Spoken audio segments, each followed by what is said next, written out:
Juveniles. Culturas, condiciones, experiencias y problemáticas de las juventudes contemporáneas. Un diálogo con investigadores especialistas. Una coproducción de Radio UAM con la Benemérita Universidad Autónoma de Puebla y Somos Viento AC.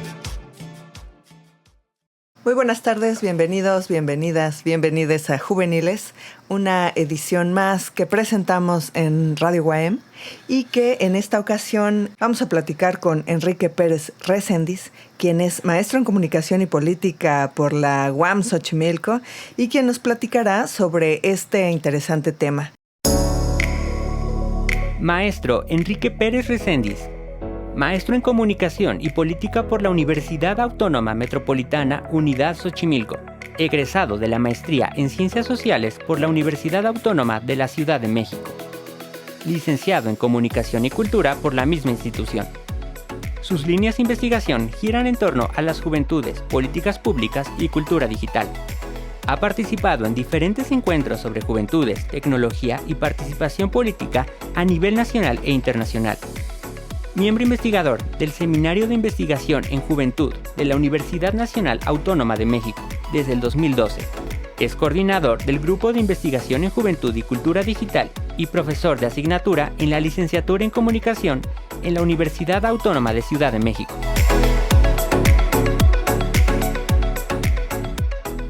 Hay que decir que en México, de acuerdo a los datos de la Encuesta Nacional sobre Disponibilidad y Uso de la Información en los Hogares, al menos 100.2 millones de personas son usuarias de Internet, lo que equivale al 83.1% de la población de 6 años y más, por lo que podemos hablar de un uso popularizado del Internet como espacio sociocultural. Pese a las brechas digitales, muchas personas jóvenes en México encuentran forma de mantenerse conectados para construir nuevas formas de cultura digital y de participación social y política. Movimientos como Yo Soy 132 o Me Too han sido importantes en el contexto mexicano como parte de las formas de organización y gestión de participación política juvenil en las redes sociodigitales, por lo que es de gran relevancia comprender este fenómeno que ha transformado la participación juvenil en la vida social mexicana. Para explorar esta temática, hoy tenemos un invitado que ha dedicado su carrera académica a analizar la cultura digital en el entorno juvenil. Bienvenido, maestro Enrique Pérez Reséndiz. Hola, ¿qué tal? Muchas gracias por la invitación. Pues cuéntanos, alrededor de este tema, ¿qué podemos entender como cultura digital y qué relación tiene con las juventudes? Claro, podemos entender la cultura digital como este ensamblaje sociotécnico cultural, como un espacio justamente de construcción simbólica, de construcción de significados. La cultura digital también es ese espacio de disputas políticas, de disputas territoriales, de disputas inmateriales y materiales en el que se encuentra la sociedad inmersa en estos momentos, ¿no? Y que es muy evidente justamente con el uso de todos los dispositivos, con el uso de todas las plataformas, con el uso de todas las tecnologías justamente de la información y la comunicación. Y básicamente el vínculo que tiene la cultura digital con los jóvenes es que hace parte justamente de la cultura juvenil, ¿no? Durante mucho tiempo se ha pensado que son les jóvenes, estos seres, estos individuos, las personas que tienen un mayor dominio en torno a estas tecnologías, mayor presencia en plataformas, mayor destreza en términos de el diseño de interfaces, el diseño de software, ¿no? Y esto es cierto de alguna manera. Sin embargo, no son los jóvenes los únicos que están inmersos en esta cultura digital, aunque yo diría que sí son los protagonistas justamente de la penetración, de la difusión y de la importancia que tiene justamente esta cultura digital. En este sentido, pues la construcción de una identidad política en línea es algo que va a partir de la participación social de los jóvenes. ¿Qué me dices alrededor de estas transformaciones que ha traído Internet? Claro, es evidente justamente que Internet y otras plataformas han potencializado y han cambiado tanto en términos cuantitativos como en términos cualitativos, no solo la adscripción política de los jóvenes, sino las formas de hacer política. Esta redefinición tecnopolítica de las prácticas, expresiones que tienen los jóvenes es muy evidente en algunos de los ejemplos que se mencionaban anteriormente, ¿no? Desde el Yo Soy 132, pasando justamente por el Posmesalto, por el Me Too, por el Mi Primer Acoso, por Ayotzinapa, hashtags relacionados con temas de Fue el Estado, ¿no? Dotan, creo yo, de una visibilidad que no tenía anteriormente la participación política de los jóvenes. No es que no existiera anteriormente, ¿no? Sino que estas plataformas han visibilizado quizás episodios, quizás movimientos que sin estas plataformas no tendrían esta viralidad, no tendrían esta visibilidad, ¿no? Entonces, ese es un término cuantitativo y cualitativo a la vez, muy importante porque se ha exponenciado, se han multiplicado las voces justamente en estos entornos. Aunque por supuesto esta participación no siempre es en términos, comillas, positivas, porque por supuesto que también hay incidencia en estos espacios, en estos entornos sociodigitales que tienen que ver mucho con discursos de odio, con discursos de violencia, con discursos de discriminación, de segregación, ¿no? Entonces, pues eso lo decía hace rato, o sea, las plataformas son un territorio en disputa, ¿no? Como lo es la calle, como lo es la plaza, como lo es la escuela, la facultad, etcétera. Y así creo que hay que entender para darle la complejidad que se necesita al analizar este tema. ¿Podrías contarnos algunos ejemplos empíricos que nos ayuden a comprender la relación entre la cultura digital y la participación política juvenil? Claro, pues mira, yo creo que en México no fue el primero, pero sí fue el más importante o el más visible, el movimiento Yo Soy 132, ¿no? Que ya tiene 12, 14 años más o menos justamente, y que de alguna manera logró visibilizar el descontento que tenían muchos y muchas de los jóvenes con el régimen actual, ¿no? Ahí, digamos, ahí hay un cambio en términos cuantitativos porque sí, se viralizaron ciertas manifestaciones, ciertas voces, ciertos discursos, pero también hay modificaciones o cambios sustantivos en términos cualitativos de cómo se entiende la política ahora, ¿no? Últimamente he estado trabajando el tema de subjetividad política y cómo se va reconfigurando justamente a partir de la arquitectura, de la interfaz que tiene justamente la cultura digital, en el sentido de que la red está diseñada justamente de una manera descentralizada. Me parece que también una parte importante de las movilizaciones juveniles, y no exclusivamente de jóvenes, van en ese sentido, ¿no? No hay una voz cantante. Por supuesto que hay nodos que articulan más informaciones que en otro, ¿no? Pero es difícil identificar ciertos líderes, ciertas personalidades en estos entornos, ¿no? Por ejemplo, en Me Too, en Mi Primer Acoso, ¿quién fue el primer tweet? ¿Quién fue la primera persona que puso eso en redes, no? Es posible rastrearlo, a lo mejor de alguna manera, ¿no? Pero bueno, más allá de tener el dato de quién lo impulsó, quién lo rastreó, si fue financiado, si no fue financiado, etcétera, ¿no? Lo que hizo fue viralizar una serie de cosas que estaban pasando y que de alguna manera era muy complicado tocar face to face, digamos, y que Twitter o las diversas plataformas sociodigitales permitieron como alzar esta voz, ¿no? En ese sentido hay como una redistribución de las voces, ¿no? Para ponerlo en términos muy de Rancière, justamente hay la toma de voz de los sin parte, de alguna manera, ¿no? Por supuesto tiene sus matices, por supuesto tiene sus críticas, pero me parece que esos son ejemplos justamente de cómo se está reconfigurando la práctica, la expresión política, sobre todo en los perfiles más jóvenes. Y para quien no lo tiene fresco, el movimiento Yo Soy 132 fue un movimiento estudiantil y ciudadano que surgió en México en 2012 cuando Enrique Peña Nieto visitó la Ibero. Y entonces pues se recibió cuestionamientos respecto a la represión de Atenco en 2006 cuando era gobernador del Estado de México. Y bueno, pues es a partir de esta organización de 131 estudiantes, ¿no? Que publicaron un video mostrando sus credenciales para comprobar que sí eran de la Ibero, donde la frase "yo soy 132" nació como un gesto de apoyo solidario de otras universidades, ¿no? Entonces, lo que decías, lo que importa es quién se adscribe, y quizá es entonces el hashtag el que juega esta función de viralización. ¿Cómo podríamos entender esta viralización? Claro, sí, los hashtags son herramientas importantes en tanto, no solo son discursos o elementos narrativos que tiene cualquier protesta social, sino que son al mismo tiempo elementos que configuran y que llaman a la acción, que llaman a la articulación política, ¿no?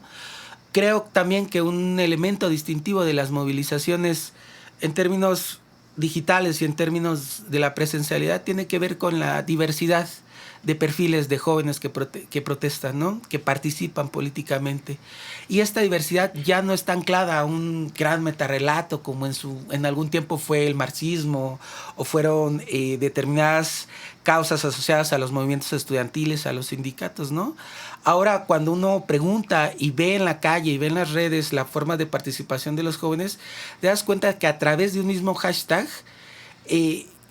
coinciden en ese hashtag, aunque no necesariamente en sus posiciones políticas, ¿no? Puedes tener a gente muy conservadora que está denunciando la violencia machista, como puedes tener a gente muy de izquierda, muy radical, que está, digamos, también denunciando esa misma. Entonces, vaya, sirven para eso los hashtags, sirve para eso justamente la protesta en esos entornos, ¿no? Para encontrarse. Yo creo que una de las grandes triunfos, de las grandes repercusiones que tuvo el movimiento Yo Soy 132 fue lograr consolidar una red, articular una serie de conexiones en donde todos empezaron a conocerse, ¿no? Si uno revisa otros hashtags, como por ejemplo en la Ciudad de México, cuando hubo un aumento al metro, o cuando se quiso modificar el plan de estudios en el Poli, o más recientemente, por los 10 años de Ayotzinapa, te das cuenta que gran parte de la gente que estuvo ahí participó en el movimiento Yo Soy 132 a través de repostear, a la vez de subir videos, a la vez de cuestionar, a la vez de criticar, y me parece que ese es, a diferencia de lo que se cree, porque dice, bueno, es que Yo Soy 132 no logró que Peña Nieto no fuera presidente, ¿no? Vaya, eso, digamos, era ni siquiera era un motivo dentro de las cosas que se pedían, ¿no? El gran triunfo, repito, creo yo, es como que se logró articular una red, y esa red continúa apareciendo, desapareciendo, teniendo más presencia, menos presencia en ciertos momentos, pero está ahí, ¿no? Está ahí justamente. Sí, además, bueno, pues este movimiento Yo Soy 132 visibilizó también el poder de la juventud en la política nacional. También puso en debate el papel de los medios de comunicación con relación a la democracia, y también pues revitalizó las protestas creativas, pacíficas, mediante pues estrategias que fueron efectivas. Finalmente, pues sí hubo históricamente un punto de quiebre con relación a la resistencia política, la resistencia civil pacífica a partir del movimiento Yo Soy 132. Y bueno, pensando en estos puntos de quiebre que son históricos también, ¿podrías contarnos, según tus observaciones, qué cambios se originaron con la pandemia causada por COVID-19 en las interacciones digitales de organización política? Claro. Un poquito antes, yo creo que la pandemia puso de manifiesto algo que todos sabíamos, pero que no nos queríamos dar cuenta, que tiene que ver con las brechas generacionales y las brechas digitales que hay en el uso de estas plataformas, ¿no? No tiene que ver estrictamente con el tema político, pero recuerdo la anécdota de un estudiante que yo tenía, ¿no? En donde se conectaba a una clase sí y dos no, ¿no? Y entonces en algún momento yo le preguntaba, oye, ¿pero por qué te conectas una sí y dos no? ¿Qué está pasando, no? Y entonces me dijo, profe, es que en mi casa somos 3 hermanos. Yo que estoy en la universidad, mi hermano que está en la prepa y mi hermana que está en la secundaria. Y nos tenemos que turnar la computadora, ¿no? Entonces justamente ahí entendí la gravedad de la brecha digital que hay en estos sentidos, ¿no? Si trasladamos estas brechas, brechas digitales no solo de acceso, sino lo que se conoce como brechas digitales de segundo orden, que tiene que ver con el manejo, es decir, lo que hacemos justamente con las plataformas. Porque evidentemente no es lo mismo cuando uno entra a TikTok y está viendo trends o está viendo memes o lo que sea, que la gente que ocupa estas tecnologías para otras cosas, ¿no? Y lo podemos ver también ahora con el famosísimo debate en torno a las inteligencias artificiales y su uso en los entornos académicos o en los entornos laborales, ¿no? Que hay quien resuelve todo con inteligencia artificial y hay quien apenas está empezando a entrar al tema. Bueno, eso es solo como para contextualizar justamente que cuando hablamos de la cultura digital, no podemos omitir esta dimensión que nos atraviesa, y más como en un país como México, ¿no? Y que sí es cierto, justamente, la mayoría de las personas tienen acceso a Internet, pero hay una parte importante, más o menos como un tercio de la población, justamente, que no tiene este acceso permanente, que no tiene este acceso de calidad, que no tiene este acceso con competencias y habilidades digitales desarrolladas que te marca, sí o sí, cómo te enfrentas a la compu, al teléfono, al ChatGPT, etcétera, ¿no? Ok, entonces, si ahora justamente trasladamos esto a las formas de participación política, a las formas de activismo, etcétera, ocurre exactamente lo mismo, ¿no? ¿Cómo pueden justamente los jóvenes acceder a ciertas informaciones para formarse un criterio, para tener una opinión propia, para participar en el debate público, si sus accesos están restringidos, ¿no? Ahí hay un sesgo muy importante. ¿Cómo pueden participar en estos entornos digitales cuando a lo mejor no tienen la capacidad de producción de contenidos que tienen otros chicos con otras condiciones totalmente diferentes, y lo que hacen el TikTok, pues sí llega a mucha más gente, a mucha más banda, ¿no? ¿Cómo puede justamente competir una radio universitaria, una radio rural, una radio comunitaria, justamente con las limitaciones infraestructurales que tiene con estos grandes corporativos, ¿no? Entonces, vaya, por supuesto que la participación política en entornos digitales está mediada sí o sí por estas brechas digitales. Claro, y en ese sentido, pues también es interesante pensar cómo es que estas brechas digitales limitan pues el acceso, el uso, y van permeados por la condición económica, la educación, el género, claro, la edad, la discapacidad, la ubicación geográfica, ¿no? Sin olvidar que Internet no es un medio de comunicación masiva, ¿no? Sino es pues uno más de los que existen, pero no tienen el alcance de la radio o la televisión para llegar hasta rincones que no tienen accesibilidad o las condiciones económicas para acceder o crear contenido, ya no digamos claro, consumir, ¿no? Pero bueno, esta idea de el acceso a los medios durante la pandemia sí se vio mucho más dramatizado con relación pues a este encierro forzado al que nos vimos sometidas y sometidos durante este tiempo, y que sí tuvo consecuencias con relación a la participación política. ¿Qué nos puedes contar al respecto? Sí, bueno, un poco lo que comentaba antes, ¿no? A ver, durante la pandemia creo yo también se evidenció justamente el poco desarrollo de habilidades y de capacidades digitales que tenemos en general como sociedad mexicana, ¿no? Porque uno de los aspectos que quedó muy claro en ese entonces fue que la triangulación de información o la comprobación de fuentes no era justamente un aspecto al cual somos muy dados como mexicanos, ¿no? Por eso la circulación en esos momentos de que si las antenas 5G, que si el líquido sinovial, etc. Todas estas cosas, ¿no? que nos llegaban por cadena en WhatsApp, digamos, tuvieron tanto efecto.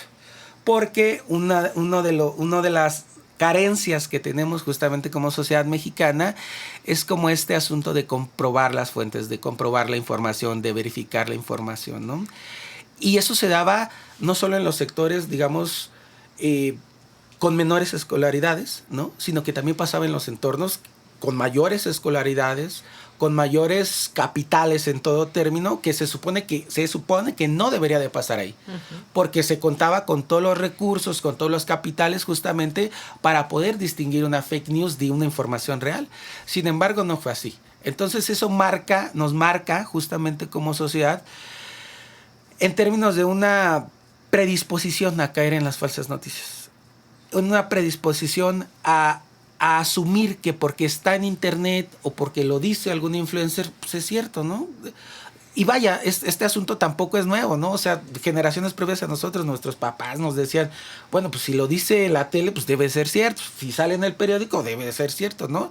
Entonces, en ese sentido, podríamos cuestionarnos si en términos reales hemos evolucionado en términos de una sociedad o una esfera pública informada, realmente predispuesta al debate, porque un asunto, creo yo, que ha mermado, que ha lastimado mucho el tema del debate público en estos entornos digitales, es que cualquiera puede tener una opinión, ¿no? Y en Twitter es así, tú entras, ahora X, ¿no? Entras a X y te encuentras con opiniones a lo mejor muy bien argumentadas, muy bien fundamentadas, hilos muy bien hechos, con evidencia sólida, ¿no? Pero también te puedes encontrar a quien opina sin conocer absolutamente nada del tema, ¿no? Y tienen la misma validez esas opiniones. Desde mi perspectiva, no deberían de tenerla, en el sentido de que para emitir una opinión, uno tendría que estar realmente consciente de eso, ¿no? La otra cara de la moneda tiene que ver también con los discursos de odio. A ver, en los discursos de odio o los discursos racistas, los discursos, lo que sea, en Twitter tienen la misma validez, tienen la misma cabida en estas plataformas, pues desde mi perspectiva, ¿no? Sin embargo, eso es resultado justamente de una precaria preparación para participar justamente en el debate público y que se potencia en entornos como Twitter, como Facebook, como TikTok, etcétera. Bueno, y que es un asunto de todos los días, ¿no? La superficialidad en las redes sociales, el activismo performático también, ¿no? Cuando alguien también tiene una crisis y entonces se pone a decir lo primero que piensa, que lo podemos pensar desde Elon Musk hasta pues los compañeros de nuestros amigos en las redes sociales, y que bueno, pues también tiene que ver con pues esta personalidad que uno se crea en las redes, ¿no? Y cómo es que se va definiendo la diferencia entre lo personal, lo político, lo colectivo, las formas en cómo actuamos, digamos, politizados o despolitizados en las redes. Esto también se convierte como en un asunto interesante con relación a la manera en la que somos y actuamos en estos espacios. Se complica muchísimo la distinción entre lo público y lo privado en estos entornos, ¿no?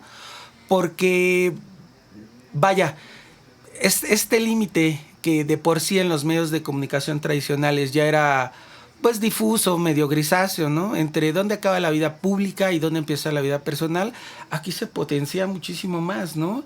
Y tiene que ver mucho nuevamente, con cómo somos como sociedad, cómo estamos construidos culturalmente, ¿no? Y es muy difícil distinguir lo público de lo privado, ¿no? Si es que es posible, ¿no? Por ejemplo, justamente yo creo que uno de los aportes de los movimientos feministas tiene que ver justamente con esta conjunción. Lo personal, lo privado es político, ¿no? Y aquí va, pero aquí está mucho más difícil distinguir, ¿no? ¿Dónde empieza lo público, dónde empieza lo privado? Por ejemplo, si Ricardo Salinas Pliego publica un tuit, ¿es a título personal o es a título de TV Azteca? ¿No? Lo que pasó hace algunos meses, ¿no? Cuando a esta funcionaria de Morena le quitaron la visa justamente por una opinión en Twitter. A ver, ¿es público o es político? ¿Estás hablando como persona o estás hablando justamente a nombre del partido político, ¿no? No, pues es que es público. Sí, claro, pero todo el mundo sabe que perteneces a un partido político, ¿no? Tu misma foto de perfil tiene ese mismo partido político. Entonces se complica muchísimo. Por eso hay que ser cuidadoso cuando analizamos y cuando escribimos, cuando emitimos o creo yo, alguna opinión en cualquier plataforma sociodigital. Estamos en Juveniles platicando con el maestro Enrique Pérez Recendis sobre redes y trends, cultura digital y participación política juvenil. Vamos a una propuesta musical y volvemos. Estamos de regreso en Juveniles para continuar con la reflexión sobre las juventudes contemporáneas. Continuamos en Juveniles abordando estas problemáticas alrededor de cómo nos comportamos en las redes sociales, qué es lo público, qué es lo privado, cómo distinguirlo, si lo hacemos claramente o no. si lo hacemos investidos de nuestra posición política, de nuestra posición social o desde lo privado. En este sentido, también hay otro asunto que va más allá de nuestras propias decisiones, que es el algoritmo, la censura. ¿Qué pasa ahí? O sea, nosotros podemos informar, desinformar a partir de nuestra propia opinión, pero luego está el algoritmo que pues controlará la visibilidad de lo que estamos diciendo, priorizará e incluso borrará o bloqueará al usuario. Claro, hay un mito en torno a que Internet y las redes sociales son libres, ¿no? No lo son entes privados, son entes regidos justamente bajo la lógica del mercado y como tal, de alguna manera estarán protegiendo sus intereses, como lo hace cualquier televisora, como lo hace cualquier estación de radio, como lo hace cualquier periódico, ¿no? Entonces, yo creo que uno de los elementos para ir observando e interactuando de un poquito más consciente, de manera más crítica quizás, tiene que ver con dar cuenta de esto, ¿no? O sea, porque mucho se dice, incluso estos movimientos que citábamos hace un ratito, ¿no? El movimiento Yo Soy 132, el movimiento Me Too, algunos hashtags como el Yo Sí Te Creo, algunos hashtags como Fue el Estado, digamos, son hasta cierto sentido funcionales en términos de despresurizar la presión social que hay en estos entornos, ¿no? Entonces, vaya, es cierto justamente que pueden resultar ejercicios interesantes de visibilidad, de exhibir ciertas conductas de algunos políticos o de figuras públicas, pero desde mi perspectiva esto siempre se da en el marco de algo que está permitido justamente por los entornos, ¿no? O sea, no es casual justamente que en otros países, en otros contextos, digamos, no se puede acceder a los contenidos que hay acá. De igual manera nosotros no podemos acceder a ciertos contenidos o a ciertos debates que se generan en otros entornos, ¿no? Porque justamente todo esto está de alguna manera controlado, ¿no?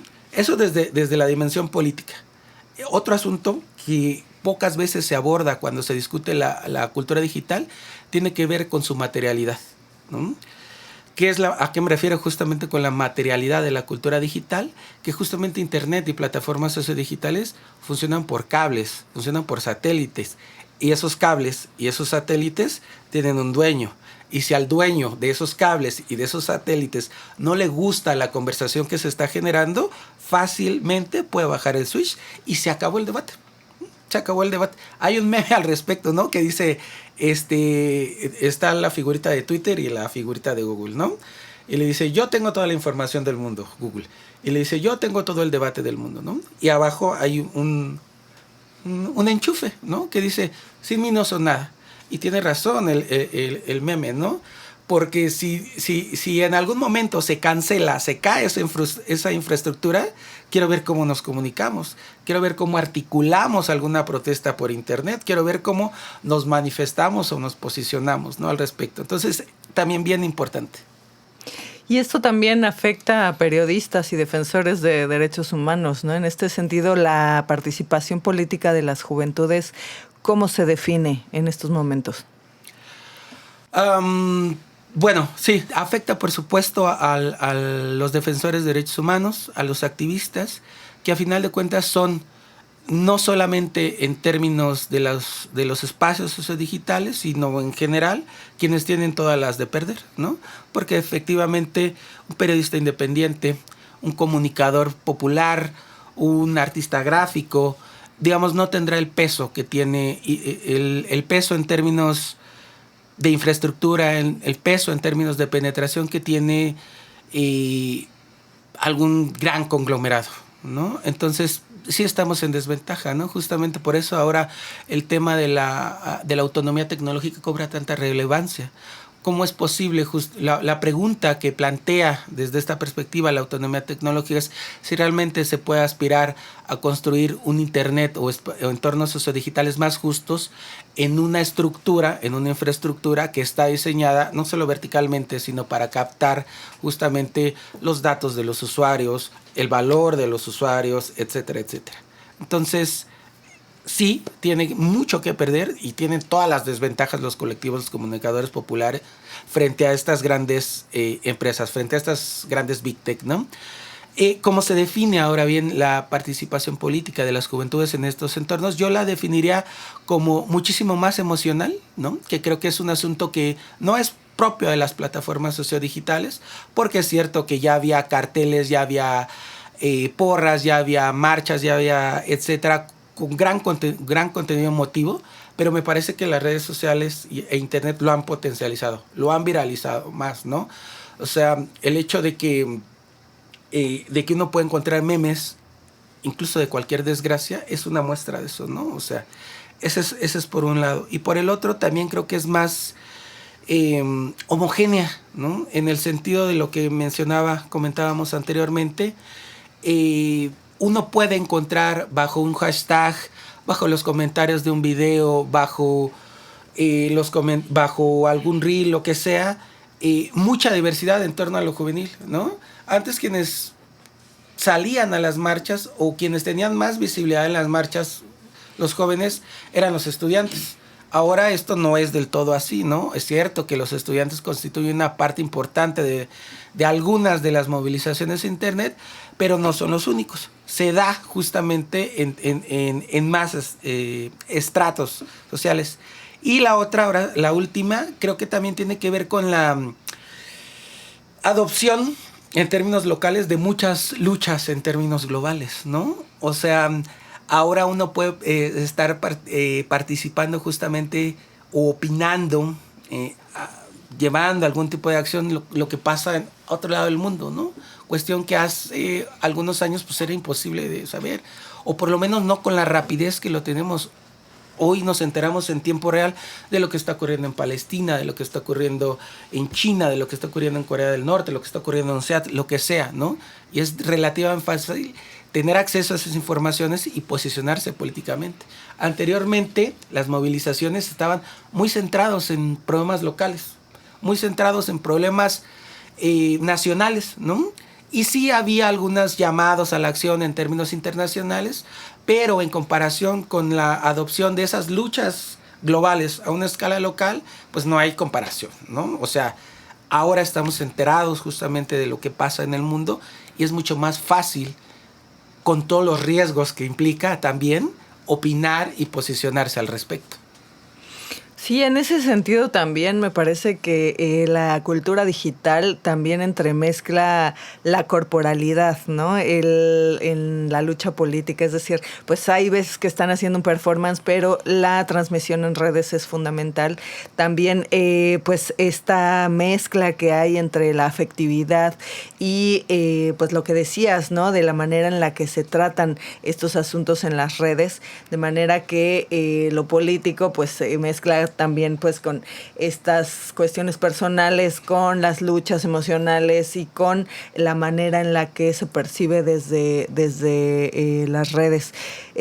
¿Tú cómo ves esta parte de esta mezcla política entre lo presencial y lo híbrido?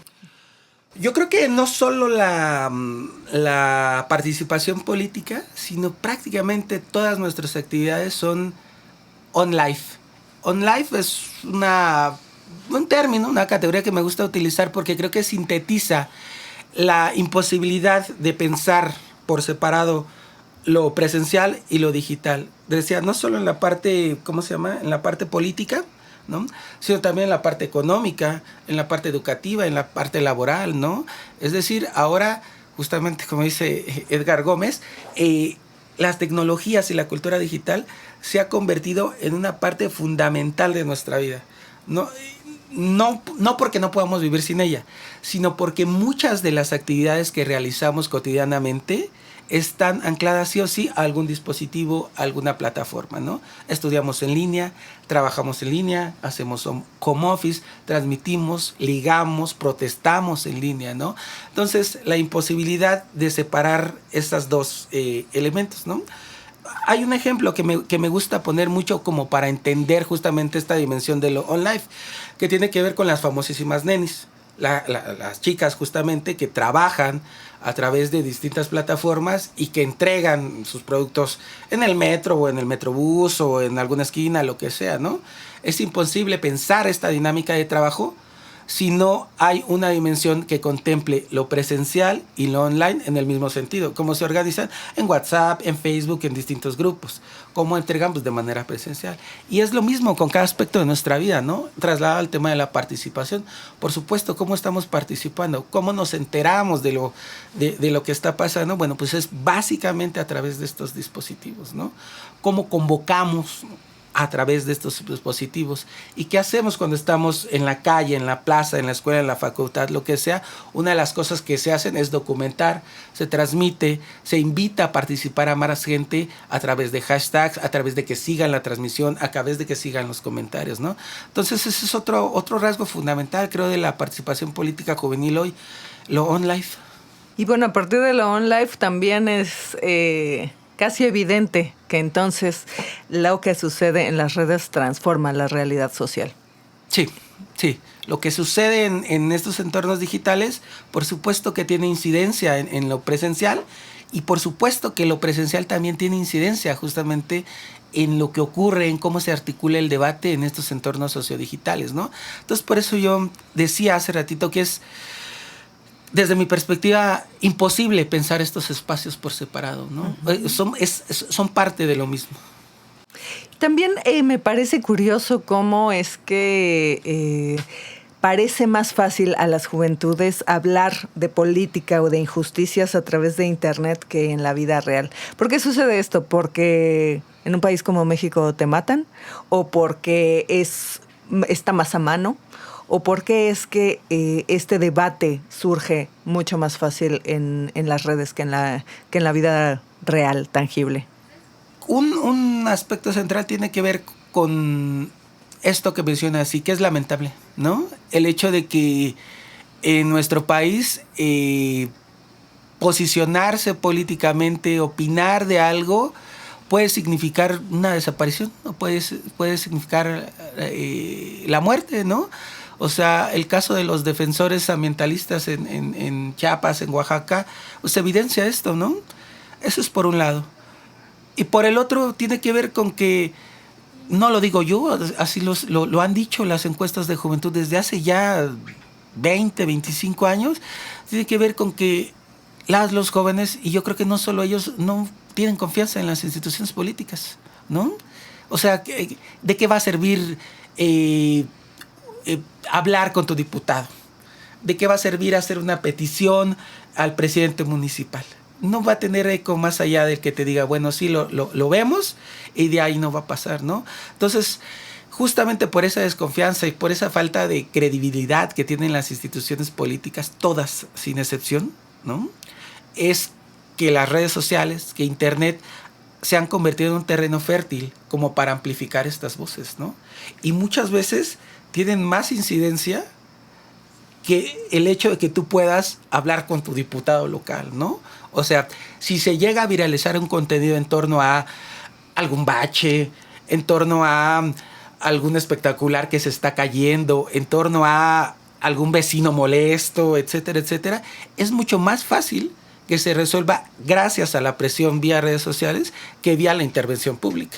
Entonces, claro, pues si no nos hacen caso, no les hacen caso, entonces se habrán de encontrar otros espacios en donde a lo mejor no es la forma ideal de resolución de conflictos, no es la forma ideal justamente de incidencia en el espacio público, pero es la que tienen los jóvenes, ¿no? Y es la que van a usar.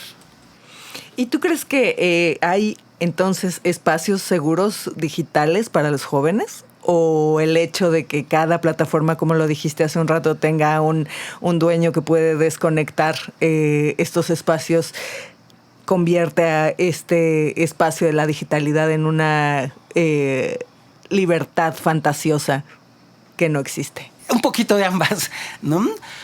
Porque efectivamente creo que es una jungla, ¿no? Las plataformas sociodigitales, en donde te puedes encontrar con muchos peligros, ¿no?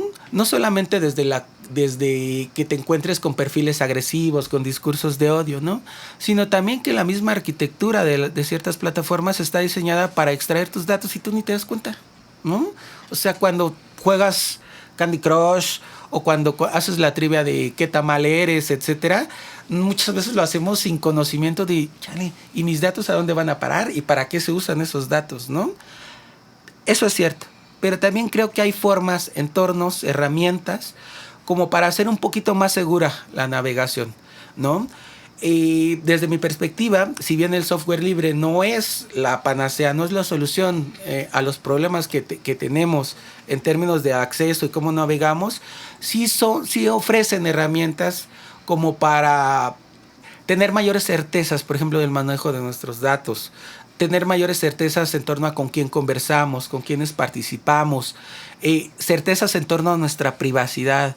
Entonces la apuesta justamente por el software libre en el marco de la cultura digital, por la autonomía tecnológica, me parece que tiene que convertirse en un horizonte. No porque vayan a resolver los problemas en sí, sino porque son, pues eso, el horizonte justamente a donde cada vez tendríamos que estar trabajando para llegar a eso, ¿no? Sabiendo justamente que nos movemos en un entorno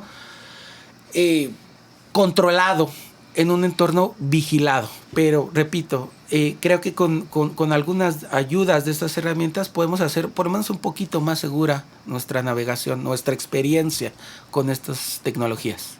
Y en ese sentido, ¿qué es lo que recomiendas tú como usuario de redes para poder tener un espacio de participación política segura para estas juventudes? Yo lo que podría decir al respecto serían dos cosas. Uno, que se atrevan justamente a participar en Internet, en redes sociales, ¿no?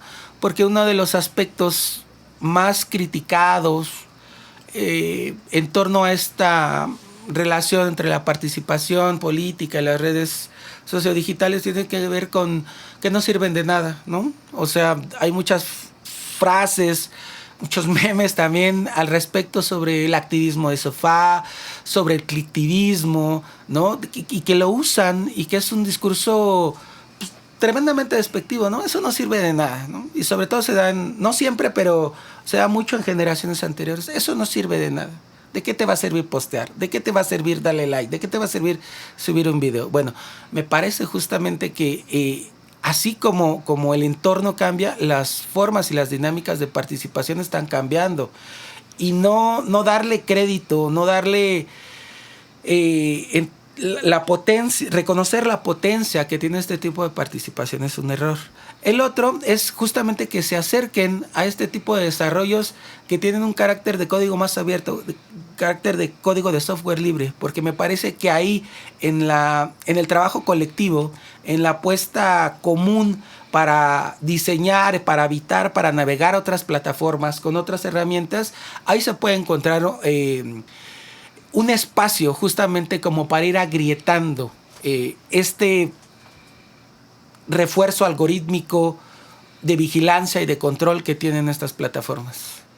Sí, sin duda la vigilancia y la criminalización digital también es un asunto con el que se lidia desde la participación política, no solo de las juventudes, sino de cualquiera que ponga una opinión que llegue pues con un alto alcance, ¿no? Y que te pueda convertir pues en víctima de cualquier delito o cualquier desaparición, como hablábamos, ¿no? También, bueno, está la educación política digital, ¿no? ¿Qué pasa con eso? ¿Cómo van con las leyes, con los derechos, con pues cómo se va regulando esta participación, esta censura de parte de los privados y cómo es que las juventudes van lidiando con esto? Sí, hay actualmente una discusión muy, ¿cómo decirlo? Como muy latente, ¿no? Por el término de la censura en Internet y particularmente con esto que llamaron hace algunas semanas como la ley Armenta, ¿no? Que justamente se impulsa desde el gobierno de Puebla justamente como para tener más control, más vigilancia justamente sobre los contenidos, la creación de contenidos en plataformas sociodigitales sobre ciertos perfiles específicos, ¿no? Ya no digamos las nuevas disposiciones que hay por parte de la Embajada Embajada de Estados Unidos para la disposición de visas, ¿no? Ahora lo que hacen es, por favor anóteme aquí su usuario de Facebook o su usuario de Twitter, lo vamos a revisar y nosotros le llamamos. Y si hay algún contenido que justamente la embajada gringa considere ofensivo, considere como señal de alerta, pues te niegan la visa y ya, ¿no? Entonces, y eso ha existido siempre, ¿no? O sea, los mecanismos de vigilancia, de espionaje sobre la población ha existido siempre. Y siempre también, de igual manera, se han logrado establecer como rutas, como dispositivos, como herramientas justamente como para disuadir un poco la vigilancia, marear un poco al algoritmo, como se dice ahora, ¿no?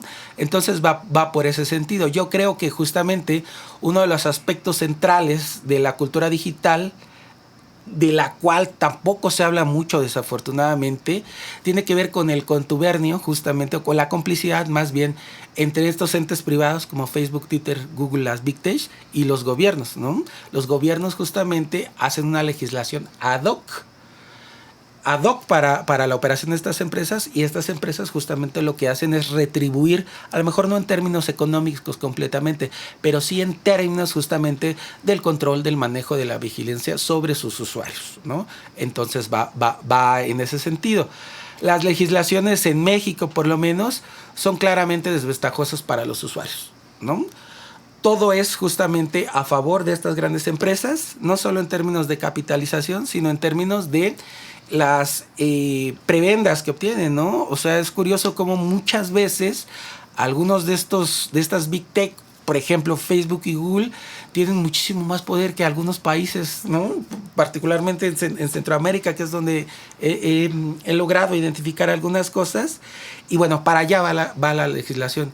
Olvidémonos, creo yo, lastimosamente en estos momentos, de legislar en términos de la transparencia, en términos de la rendición de cuentas, en términos del derecho de olvido, ¿no? Que en otros contextos ya es una realidad, ¿no? En este momento justamente entonces estamos como en eso.